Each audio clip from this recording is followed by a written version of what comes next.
हो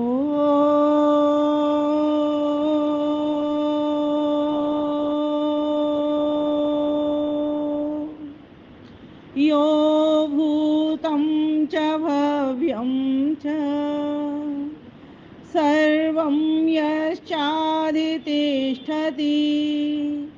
स्वर्यस्य च केवलं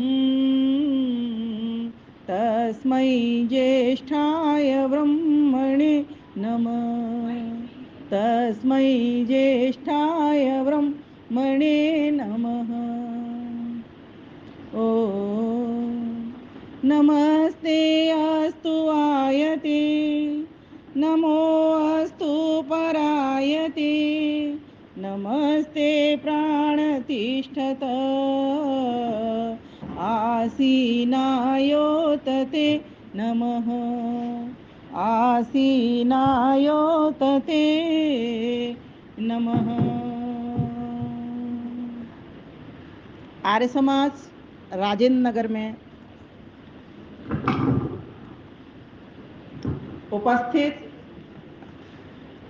सभी मेरे प्यारे भाइयों बहनों माताओं और बहुत ही कुशलता के साथ यज्ञ करा रहे आर्य विद्वान पुरोहित आचार्य गवेंद्र शास्त्री जी, और आज जिस जोड़ी का वैवाहिक वर्षगांठ भी था उसके लिए भी मैं अपनी ओर से शुभकामनाएं बधाई प्रेषित करती हूँ। साथ ही यहाँ के आयोजक मंडल, स्त्री समाज से प्रधाना जी, मंत्री जी, कोषाध्यक्षा जी एवं पुरुष समाज से भी आदरणीय प्रधान जी, मंत्री जी एवं कोषाध्यक्ष जी, सभी को अपना नमन वंदन अभिनंदन करते हुए आज का जो हमारा विषय है, हम सब भगवान के हैं। मेरे साथ एक बार बोलेंगे, हम सब भगवान के हैं। आखिर मैंने ये विषय क्यों दिया, हम सब भगवान के हैं? क्योंकि हम जो भी काम करते हैं भगवान को भूले हुए रहते हैं। यदि भगवान हमारे याद में बना रहे पूरे समय, जिस भी क्षेत्र में हम जाएंगे, जो भी काम करेंगे, उसी काम में हमको सफलता प्राप्त हो जाएगी। लेकिन जहां जहां हमने भगवान से दूरी की, वहीं वहीं हमें काम असफल होता हुआ नजर अपना आता है। हम सुबह ही सुबह नित्य प्रति यज्ञ करते हैं और यज्ञ में स्तुति प्रार्थना और उपासना करते हैं, और उसमें क्या कहते हैं, ओम य आत्मदा बलदा यस्य विश्व उपासते प्रशिषं यस्य देवाः यस्य छाया अमृतं यस्य मृत्युः कस्मै देवाय हविषा विधेम। तू ही आत्मज्ञान बलदाता सुयश विजय जन गाते हैं, तेरी चरण शरण में आकर भवसागर तर जाते हैं। तुझको ही जपना जीवन है, मरण तुझे विसराने में मेरी सारी शक्ति लगे प्रभु तुझसे लगन लगाने में। प्रभु तुझसे लगन लगाने में, प्रभु तेरा अमृत पाने में। जब हमारे भीतर ये मंत्र प्रतिष्ठित हो जाता है, मैं तो कहूंगी ये जितने भी हम 8 मंत्र जो बोलते हैं ईश्वर स्तुति प्रार्थना उपासना के, माइक बंद आ गया, वो सभी मंत्रों की अगर नींव समझी जाए तो मैं इस मंत्र को समझती हूँ। यूं तो सभी मंत्र अपने आप में नींव का काम करते हैं, किसी भी मंत्र को हम बोलते हैं, क्योंकि सभी मंत्रों के भीतर स्तुति भी है, प्रार्थना भी है और उपासना भी है। परमात्मा की स्तुति क्या होती है? परमात्मा का गुणगान करना, परमात्मा की प्रशंसा करना। क्या परमात्मा प्रशंसा चाहता है? देखो, जब वक्ता बोलता है तो एक नियम होता है कि उसकी वाणी से हमारी आंखें जुड़ जानी चाहिए। वक्ता की वाणी से हमारी आंखें जुड़ जानी चाहिए और आपकी आंखें आपके मन से भी जुड़ जानी चाहिए। मेरी वाणी आपके मन से भी जुड़ जानी चाहिए और मन आपका अपनी आत्मा से भी जुड़ जाना चाहिए। तो जो आप सुनकर के जाओगे वो आपके भीतर प्रतिष्ठित हो जाएगा। हमारे समक्ष मध्य में नव जोड़ी आई है जिसकी वैवाहिक वर्षगांठ आज आचार्य जी ने बड़ी धूमधाम से मनाई। ऐसी जोड़ी को मैं शुभकामनाएं आशीर्वाद अपना भी देती हूँ और उन्होंने स्थान ग्रहण कर लिया। अब ध्यानपूर्वक बात को सुनेंगे। बहुत महत्वपूर्ण बात बताने जा रही हूँ। मैंने मंत्र बोला आपके साथ, क्या? यह आत्मदा, वह परम पिता परमेश्वर जो आत्मा का देने वाला है। अब आप कहोगे आत्मा तो तीन अनादि तत्वों में हमेशा रहने वाली है। तीन अनादि तत्व कौन से? ईश्वर, जीवात्मा और प्रकृति। ये तीनों हमेशा रहते हैं। तो ईश्वर आत्मा को देता कैसे है? तो इसका अर्थ निकालेंगे, ईश्वर आत्मज्ञान का दाता। ईश्वर आत्मज्ञान का दाता है। आत्मा का दाता कैसे निकालेंगे? दूसरा अर्थ, आत्मा को शरीर देता है। आत्मा को शरीर देता है। और तीसरी बात, आत्मा का ज्ञान देता है, आत्मा को शरीर देता है और आत्मा में ज्ञान देता है। तीन अर्थ ये नोटिस करेंगे। ईश्वर एक तो आत्मा को शरीर देता है, जैसे हम कर्म करते हैं वैसा हमको चोला मिल जाता है। दूसरी बात, आत्मा का ज्ञान देता है। हमारी आत्मा में किसका ज्ञान है? ईश्वर का ज्ञान है। ईश्वर के ज्ञान से तो हम बोल पा रहे हैं, कह पा रहे हैं अपनी बात को, कुछ चिंतन मनन कर पाते हैं। ईश्वर को ज्ञान को प्राप्त करने के लिए हमारे पास मन, बुद्धि है ना, और ज्ञान की इंद्रियां, इनके द्वारा हम ज्ञान को ग्रहण करते हैं। जब हमारा किसी विषय से, रूप से, रस से, गंध से, स्पर्श से, शब्द से संपर्क होता है, किसी सुंदर स्त्री को देखा उसकी तरह मन टिक जाता है कि नहीं टिक जाता? अगर हमारी समझ में ये आ जाए कि सबसे अधिक सुंदर कौन है इस संसार में, सबसे अधिक सुंदर कौन है? हम खुद हैं, और हमसे भी तो कोई अधिक सुंदर होगा जिसने हमको इतना सुंदर बना दिया। तो ईश्वर सबसे सुंदर है। क्यों सुंदर है? सर्वोत्कृष्ट, बोलिए मेरे साथ, ईश्वर सर्वोत्कृष्ट है, ईश्वर सर्वश्रेष्ठ है, ईश्वर हम सबको अर्थात इतनी सुंदर सृष्टि को सजाता है और सजा करके यूं ही नहीं छोड़ देता।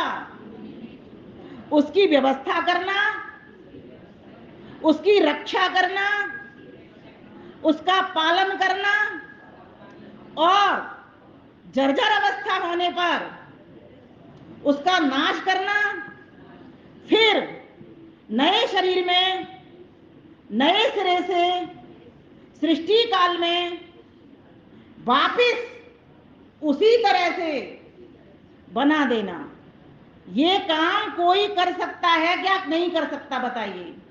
कोई भी माता अपने बच्चे को पैदा करना तो चाहती है, पालन भी करेगी, रक्षा भी करेगी, लेकिन बच्चा अगर हमारा विकलांग हो जाए, दिव्यांग हो जाए या परेशान हो जाए या कोई टूट फूट उसमें और कुछ विकृति आ जाए तो उसको मार नहीं सकती। लेकिन परमेश्वर की व्यवस्था देखिए, कितनी सुंदर व्यवस्था कर रहा है कि वो सारी सृष्टि, जब व्यक्ति बूढ़ा हो जाता है, जर्जर अवस्था को प्राप्त होता है या कोई क्रॉनिक डिजीज उसको लग जाती है, तो वापस उस चोले से निकाल करके नए शरीर में पहुंचा देता है। शरीरों से निकालना और शरीर में पहुंचाने का काम किसका, बोलो? अच्छा, कोई माता पिता क्या बच्चे का निर्माण करती है तब क्या उसको पता है उसने हाथ कैसे बनाए, पैर कैसे बनाए? तो कौन है, कौन बना रहा है? हम क्या कहते हैं, हमारी माँ ने हमको बनाया। हाँ, व्यवहारिक रूप में हम कह सकते हैं कि जो संस्कार देने का काम कर रही है वो मेरी माता कर रही है, और जो खान पी करके उसका पोषण कर रही है ऊपर ऊपर वो कर रही है। लेकिन प्रोड्यूसर हम किसको मानेंगे? ईश्वर को। क्योंकि माँ से पूछिए ये नाखून कैसे बना, माँ नहीं बता सकती। माँ से पूछिए रक्त कैसे बना, माँ नहीं बना सकती। माँ से पूछिए आंख कैसे बनी, माँ नहीं बता सकती। लेकिन जगत जननी माँ वो बता देगी। आप उसके पास बैठिए, आप एकाग्रचित्त होइए, समाधि की अवस्था में जाइए, वो आपको बता देगी। जब सृष्टि उत्पन्न की परमेश्वर ने तो किसको ज्ञान दिया? 4 ऋषियों को। और क्या ज्ञान दिया और कैसे ज्ञान दिया? सचित्र ज्ञान दिया। जैसे एक माँ बताती है, बेटा ये कबूतर है। जब बच्चा सीखने की इच्छा करता है, 1-2 साल का होता है, ये चिड़िया है, ये पेड़ है, ये ऐसा घर होता है, ये तुम्हारे ताऊजी हैं, ये तुम्हारे पिताजी हैं, ये तुम्हारी बुआ जी हैं, परिचय कराती है चित्र सहित दिखा दिखा करके। ठीक इसी प्रकार से 4 ऋषियों को जब ईश्वर ज्ञान देता है तो किस प्रकार से देता है? सचित्र देता है। सारी सृष्टि के बारे में समझाता है, ये सृष्टि ऐसी है, इससे ये काम होता है, इस चीज को तुम प्राप्त करोगे तो तुम्हें ये लाभ होगा, इसको नहीं करोगे तो ये तुमको हानि होगी, ये सत्य है, ये असत्य है। हर प्रकार का ज्ञान परमेश्वर देता है। मैं कौन हूं, तुम कौन हो, आत्मा कौन है, प्रकृति क्या है, प्रकृति से मैंने संसार कैसे बनाया है, जितने भी विषय हैं, चाहे भौतिक विषय हो चाहे आध्यात्मिक विषय हो, सभी विषयों का ज्ञान परमेश्वर 4 वेदों के अंतर्गत 4 ऋषियों को प्रदान कर देता है। और वो ऋषि ब्रह्मा ऋषि को पढ़ा देते हैं, और ब्रह्मा ऋषि फिर धीरे धीरे श्रुति परंपरा से अन्य विद्वानों तक पहुंचा देते हैं, ऋषि महर्षियों तक पहुंचा देते हैं, वे ऋषि महर्षि विद्वानों के द्वारा हम तक पहुंचा देते हैं। अब हमारा काम क्या बनता है? मैंने क्या कहा? हम भगवान के हैं। हमारा काम यही बनता है, जब हम भगवान के हैं तो इस वैदिक संस्कृति का इतना अधिक हमको प्रचार प्रसार करना चाहिए कि सही मायने में भगवान के अमृत पुत्र कहलाने के अधिकारी हम बन जाएं। अभी प्रार्थना में हम कैसे कैसे सुंदर सुंदर मंत्रों को पढ़ रहे थे। आपने आहुति लगाई थी, भूरग्नये प्राणाय स्वाहा, भुवर्वायवे अपानाय स्वाहा, स्वरादित्याय व्यानाय स्वाहा, लगाई थी। क्यों लगाई? भूरग ने क्यों कहा, भुवर्वायवे क्यों कहा, स्वरादित्य क्यों कहा? भू भुव और स्व ये परमेश्वर के नाम हैं। आपका यज्ञ भी तभी सफल हो रहा है, आपके पिंड में आहुति तभी पहुंच रही है जब आप भू से जुड़ रहे हो, जब आप भुवः से जुड़ रहे हो, जब आप स्व से जुड़ रहे हो। भू प्राणों का प्राण, हे ईश्वर आप प्राणों के प्राण हो। अग्नये स्वाहा, मेरे भीतर जो चलने वाली अग्नि है इसको प्रज्वलित रखना, ये रुक ना जाए, ये मंद ना पड़ जाए। अगर मंद पड़ गई तो मेरा भोजन नहीं पचेगा, मेरी शक्ति काम नहीं आएगी, मैं निर्बल हो जाऊंगा। और ये बंद हो गई तो राम राम सत्य, ओम नाम सत्य हो जाएगी। इसलिए परमात्मा, हे प्राणों के प्राण, आपने मुझको जीवन दिया है, आप मेरे पिता हो, हम सब भगवान के हैं और हमारा कर्तव्य क्या है? भगवान के बने रहना। इसीलिए आपने जब वेद मंत्रों की आहुतियां यज्ञ के भीतर लगाई थी तो क्या कहा था? भू अग्नये स्वाहा। फिर आपने क्या कहा? भू भुवर्वायवे पानाय स्वाहा। हे प्रभु आप दुखों को दूर करने वाले हो। बताइए किसी की गैस रुक जाए पेट के भीतर, कितने परेशान होंगे कि नहीं होंगे? हमने वहां पर प्रार्थना कर ली है, परमात्मा पूरे दिन भर मुझे गैस नहीं बननी चाहिए, मेरी अपायवान निष्कासित होनी चाहिए। जिस प्रकार से तुझसे मैं प्राण पा रहा हूँ, ऑक्सीजन भरना हूँ, उसी प्रकार से मैं नहीं चाहता मेरा जीवन कार्बन से भरा रहे। इसलिए परमेश्वर से आप प्रार्थना करते हो। फिर आपने क्या कहा? स्वरादित्याय व्यानाय स्वाहा। स्व का अर्थ होता है सुख स्वरूप। हे प्रभु आप सुख स्वरूप हो, क्योंकि देखिए एक साइंस का नियम है, जो आपको जीवन देता है वो आपके दुखों को भी दूर करता है, और जो दुखों को दूर करता है वही आपको सुख प्रदान करता है। इसलिए परमेश्वर से आपने प्रार्थना क्या की? भूरग्नये स्वाहा, भुवर्वायवे स्वाहा, स्वरादित्याय स्वाहा। हे प्रभु मेरे भीतर भी ये ज्ञान की शक्ति, आदित्य की शक्ति, अविनाशी शक्ति, मैं एक आत्मा हूं। बोलिए मेरे साथ, अहम इंद्रो अस्मि, मैं इंद्र हूं। ये शरीर में, बोलिए, ये शरीर में जितनी भी इंद्रियां हैं, 5 ज्ञान की इंद्रियां, 5 कर्म की इंद्रियां और इनका स्वामी मन, ये 11 इंद्रियों के सहारे मैं अपने सारे क्रिया व्यवहार कर पाता हूं। हे पिताजी मैं आपके समक्ष आकर के मात्र एक प्रार्थना करता हूं, मेरे ऊपर आपकी परम दया है, किंतु अभी मैं उस दया को लेने का कृपा पात्र नहीं बन पाया हूं, इसीलिए प्रार्थना कर रहा हूं कि आपकी कृपा भी मुझको प्राप्त हो जाए। देखिए सभी को जल मिलता है, सभी को अन्न मिलता है, सभी को वस्त्र मिलते हैं, सभी चैन से सो जाते हैं, सभी सुबह उठ जाते हैं। ये सभी के ऊपर परमेश्वर की दया है। लेकिन जब किसी व्यक्ति में कोई विशेषता आ जाती है, विशेषता अर्थात जो सामान्य व्यक्तियों से भी अधिक गुण उसके भीतर आ जाता है, विशेष बनकर के जो समाज को, संस्था को, देश को, धर्म को, संस्कृति को कुछ लाभ पहुंचाता है, तो ऐसे व्यक्ति को हम क्या कहते हैं? विशेष व्यक्ति है। तो बताइए, जब हम कह रहे हैं हम भगवान के हैं, हम भगवान के हैं, तो क्या भगवान हमारे नहीं है? भगवान, भाई पिता का मैं पुत्र हूं, तो क्या पुत्र का पिता नहीं है? पिता है ना।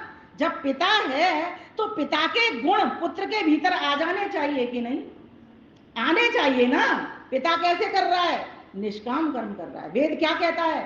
अकामो धीर अमृत स्वयंभू रसेन तृप्तो न कुतश्चनो न तमेव विद्वान् न विभाय मृत्यो आत्मानं धीरम् अजरं युवानम्। परमेश्वर कैसा है? अकाम। इसको खोलेंगे, अकाम अर्थात कामनाओं से रहित है, अपने लिए कामनाओं से रहित है। और मनुष्य कैसा है? सिर्फ अपने लिए ही कामना करता है। मेरा नाम हो, मैं पदाधिकारी बनूं, है ना, मुझे संपत्ति मिले, मैं धनवान कहलाऊं, मैं ही बलवान कहलाऊं, मैं ही बुद्धिमान कहलाऊं, मैं ही श्रीमान कहलाऊं, मैं ही धीमान कहलाऊं। यही भावना रहती है ना। और किसी का नाम ना हो जाए, और किसी को यश ना मिल जाए, और किसी को पैसा ना मिल जाए, और किसी को पद नहीं मिल जाए, और किसी की प्रतिष्ठा नहीं हो जाए। यही हमारी भावना रहती है। अगर हम अपने अंतर मन से इस बात को पूछेंगे तो उत्तर निकलेगा यस, हाँ जी, यही हमारी भावना। अगर हम भगवान के हैं और भगवान हमारे हैं, इस बात को कहने का मतलब ही यही है कि वो काम अपने लिए कामना नहीं करता। ये सारा संसार उसने किसके लिए बनाया? हम सब जीवों के भोग और अपवर्ग के लिए। याद करिए, दो बात हमेशा सिमरन में रहनी चाहिए आपके उठते के साथ ही। ईश्वर ने महती कृपा करके हम सभी को भोग प्रदान किया, और हम सभी को अपने से मिलाने के लिए। क्यों? क्योंकि हम भगवान के हैं, भगवान हमारे हैं। अपने से मिलने के लिए मानव का शरीर दे दिया। अगर इस मानव के विशेष शरीर को भी पा करके हम भगवान को जान नहीं पाए, भगवान से संबंध स्थापित नहीं कर पाए, तो मनुष्य के चोले में आए और चदरिया ऐसी की ऐसी हमने धर दीनी। कोई लाभ नहीं इसका। ये शाम न विद्या न तपो न दानम ज्ञानम न शीलम न गुणो न धर्म ते मार्ग लोके भूविभारभूता मनुष्य रूपेण मृगा चरंती। ये शाम न विद्या न तपो न दानम। कोई भी बंदर बंदरिया वेद पाठ कर लेता है क्या? बताना, नहीं कर सकता। 5 विशेष योग्यता, बल्कि मैं तो कहती हूँ 6ठी विशेष योग्यता भी है मनुष्य के पास। इसीलिए मनुष्य विशेष प्राणी है। क्या क्या? मनुष्य के पास जो बुद्धि है वो स्वाभाविक बुद्धि नहीं है। वो कैसी है? क्रियाशील बुद्धि है। ये जितने भी वायुयान उड़ रहे हैं मनुष्य के कारण उड़ रहे हैं या किसी बंदर बंदरिया ने उड़ा दिए? बताओ। मनुष्य के कारण उड़ रहे हैं ना। किसी पशु पक्षी ने, गाय भैंस को, किसी घोड़े ने तो नहीं उड़ा दिए, मनुष्य ने। और महर्षि दयानंद सरस्वती ने ऋग्वेद आज भाष्य भूमिका में ये लिखा है, अगर मैं वेदों का भाष्य नहीं करता तो मैं वायुयान बना करके रख देता। उनके समय में वायुयान नहीं चल उड़ते थे। सोचिए कितनी बड़ी बात है ये ताकत कहां से मिली? ये वेदों से मिली। हम विशेष बने, वैदिक संस्कृति का प्रचार प्रसार अधिक से अधिक करें, वैदिक विद्वानों को अधिक से अधिक बुलाएं, उनको एक अच्छा खुला मंच दें, उनको अपनी बोलने की स्वतंत्रता दें, क्योंकि जीवात्मा कर्म करने में स्वतंत्र है। इसीलिए कहा गया बुद्धि से मानव विशेष है। और दूसरी बात, एक बुद्धि का उदाहरण बड़ा सुंदर मैं दिया करती हूँ। कोई भी पशु पक्षी गाजर के खेत में, गोभी के खेत में घुस जाए, सीधा रो तो खा लेगा, पका करके नहीं खा सकता। और हम लोग गाजर का हलवा कितने शौक से बनाते हैं। कैसे? बुद्धि में अंतर है। बुद्धि में की विशेषता में, सामान्य में और विशेष में अंतर है। देखो माताओं, 4 चीजें हम सबकी समान है। कौन कौन सी? आहार निद्रा भयमैथुनं च सामान्यमेत पशुवे नराणां धर्मो हि तेषाम् अधिको विशेषो धर्मेण हीना पशुवे समान। आहार करना, सभी पशु पंछी मनुष्य जीव जंतु सभी की सभी भोजन ग्रहण कर लेते हैं। निद्रा, सोना और जागना भी सभी कर रहे हैं। भय, भयभीत भी एक दूसरे से अपने सबल से सभी होते हैं। पशु पक्षी भी भय भी होता तो हम भी होते हैं। ये भय तो कहते हैं अभिनिवेश नाम का जो भय वो योगियों को भी नहीं छोड़ता। महर्षि पतंजलि हमें यहाँ तक समझा देते हैं। ये 5 क्लेश जो होते हैं, अविद्या, अस्मिता, राग, द्वेष, अभिनिवेशा, पंच क्लेशा, इनमें से अभिनिवेश जो मृत्यु का भय, ये योगियों को भी नहीं छोड़ता। वो तो धन्य है महर्षि देवदयानंद सरस्वती जो हमारे आदर्श बने, प्रेरणा बने कि उनको मृत्यु का कोई भय नहीं लगा। और इसी कारण 18वीं बार में जहर में वो चले गए। 17, 18 जो भी संख्या है वो कह लेंगे आप। पूरे जीवन भर विष पिया, क्यों? हमको आचमन, वो अमृत का आचमन कराने के लिए। तो कहने का बुद्धि हमारे पास विशेष। दूसरी बात, वाणी, ये भाषा हमारी जैसी अंग्रेजी में, हिंदी में, संस्कृत में कोई पशु पक्षी बोल सकता है क्या? नहीं बोल सकता, हम विशेष हैं।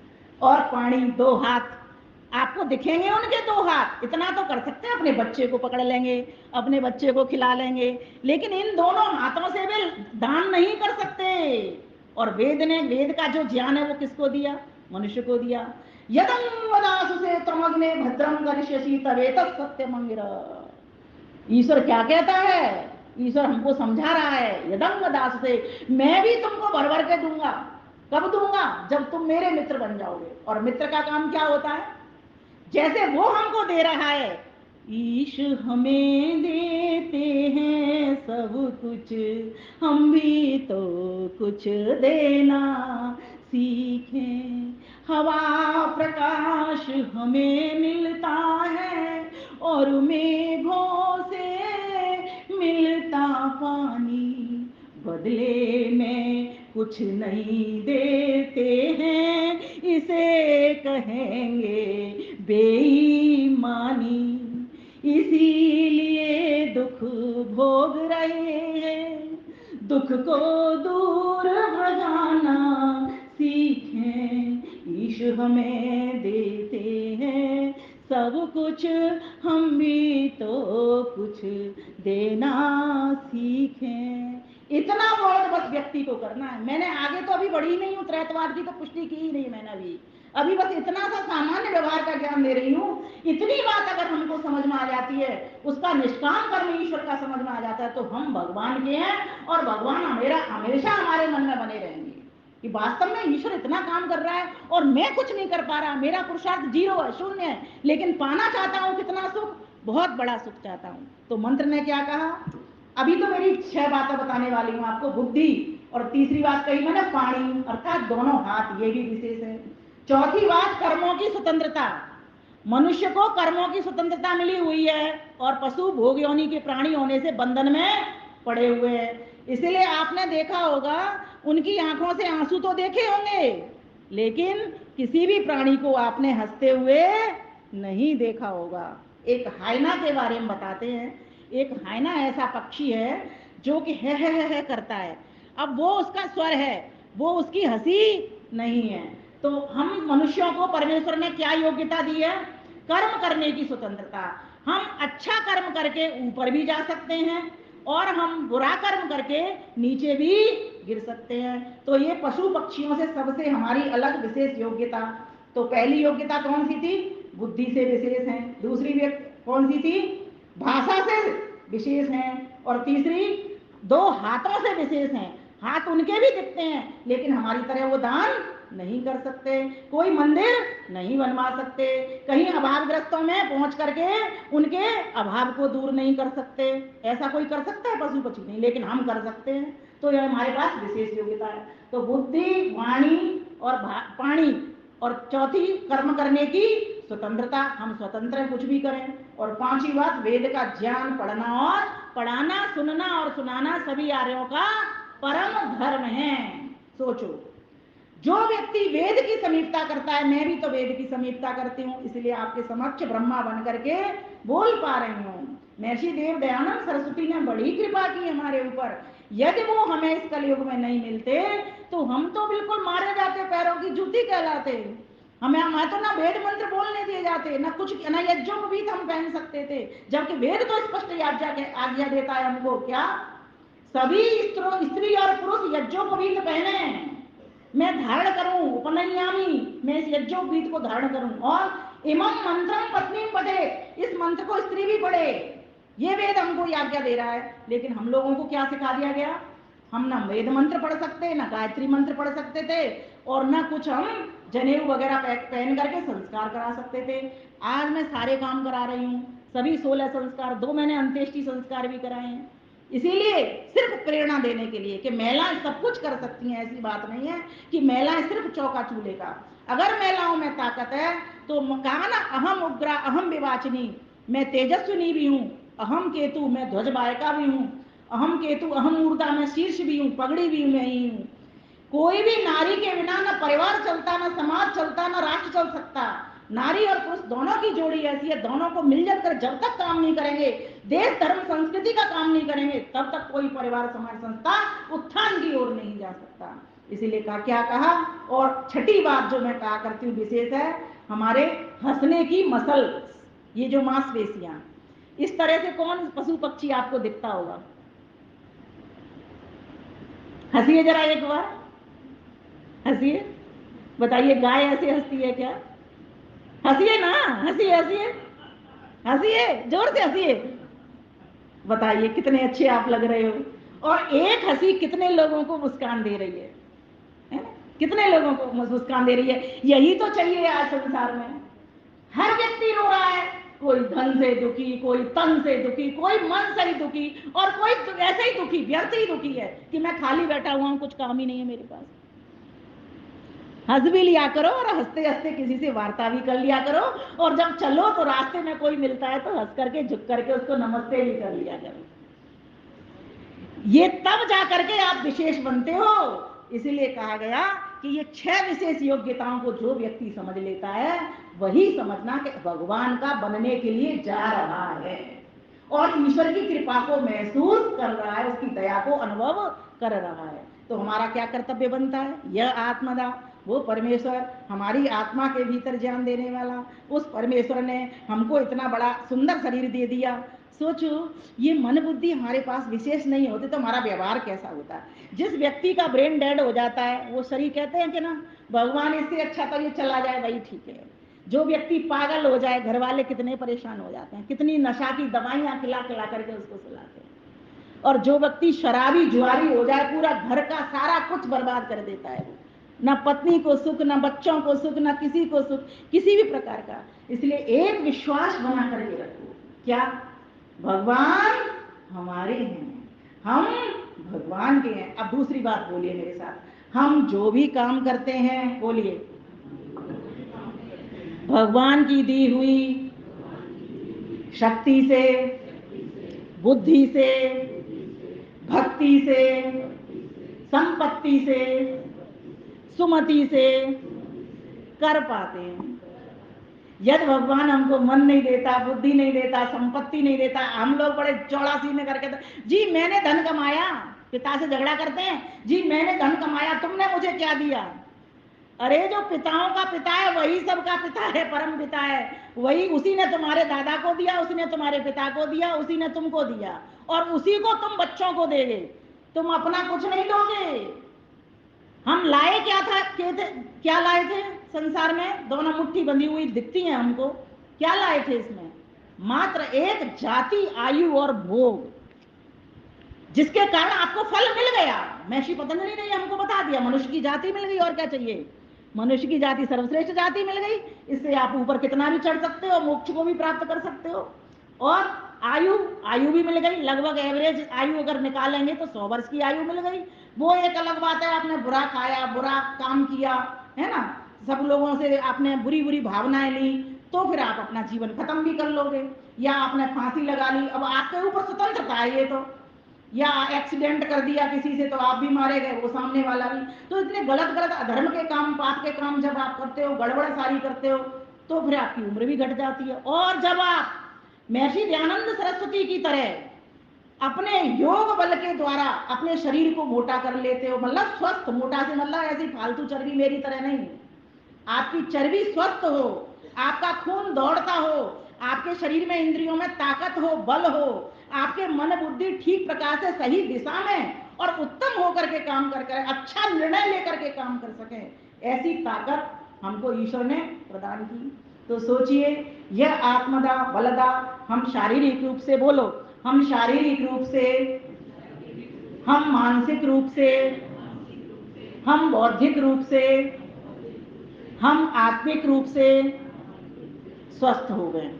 हे परमपिता परमेश्वर, हम उन साधनों को अपनाएं जिनसे हमारा शरीर, मन, बुद्धि, इंद्रियां स्वस्थ हों, सबल हों और किसी के काम आ सकें, किसी नीचे गिरते हुए व्यक्ति को उठा सकें, किसी को ईश्वर की चार बातें बता सकें, किसी के आंसू पहुंच सकें, ऐसी आपसे प्रार्थना करते हैं। बार बार इस प्रार्थना को जैसे ही आपका प्रभात हो जाए, सुबह हो जाए, यही बात आपने प्रभु से करनी है। परमात्मा, आपने रात भर तो मुझे चैन से सुलाया, आपको विशेष धन्यवाद, लेकिन मेरा पूरा दिन भी अच्छा निकले।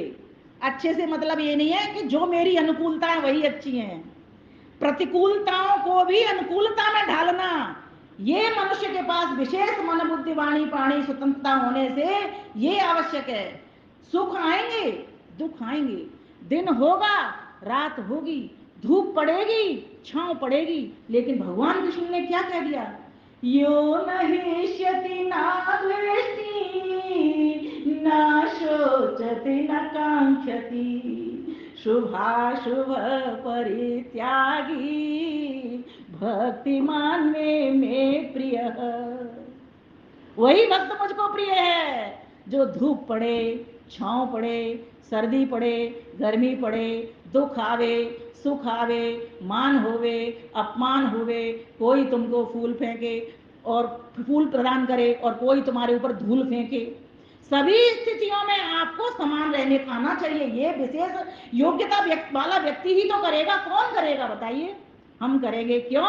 क्योंकि बोलिए, हम भगवान के हैं। बोलो, हम भगवान के हैं, भगवान हमारे हैं। इतनी यह आत्मदा बलदा यस्य विश्व उपासते, हे पिताजी, सारा संसार आपकी ही तो उपासना कर रहा है। अभी आधे थोड़ी सी व्याख्या में शॉर्ट में कह देती हूँ जिससे मंत्र पूरा हो जाए। यह आत्मदा बलदा यस्य विश्व, सारा संसार आपकी उपासना कर रहा है। तेरी जय जय करता है संसार सारा, तेरी जय जय करता है संसार सारा, पाया न किसी ने तेरा पारावारा, तेरी जय जय करता है संसार सारा, तेरी जय जय करता है संसार सारा। फिर क्या क्या? यस्य छायामृतम, जिसकी शरण ले लेना ही तुम्हारे लिए अमृत है और जिसको भूल जाना ही तुम्हारी मृत्यु है। जो व्यक्ति भूल रहा है उस ईश्वर को और काम कर रहा है, समझ लेना आप मृत्यु की अवस्था में हो, जीवित तो नहीं हो। आत्मनिरीक्षण करो, क्या मैं जिंदा हूं? क्या मैंने देश धर्म संस्कृति के लिए कुछ काम किया? तो उत्तर क्या मिलेगा? जी मैंने तो कुछ भी नहीं किया, सच में मैं तो सबसे लेता ही रहा, मैंने दिया क्या किसी को? कुछ नहीं दिया। तो तब जागो तभी सवेरा। इसलिए फिर अंतिम बात कह करके विराम दूंगी वाणी को, क्योंकि समय की सीमा है। तो कहा, कस्मै देवाय भविषा विधेम, कहस्मै, चतुर्थी विभक्ति, कह माने सुख स्वरूप, उस सुख स्वरूप परमेश्वर के लिए विशेष भक्ति हम सब जने प्रीति पूर्वक मिलकर सुबह और शाम किया करें, संध्या मंत्रों के द्वारा। इन्हीं शब्दों के साथ आप सभी का इतने ध्यान मग्न होकर के धैर्य पूर्वक श्रवण जो किया उसके लिए बहुत बहुत धन्यवाद करती हूँ। आचार्य गवेंद्र शास्त्री जी का भी धन्यवाद करती हूँ, जिन्होंने आप सभी के दर्शन मुझे प्रत्यक्ष कराए। मेरा दूसरी बार यहाँ आगमन हुआ। आप सभी माताओं को भी धन्यवाद करती हूँ, बहुत बहुत धन्यवाद। बच्चों को आशीर्वाद देती हूँ। सभी को नमस्ते जी।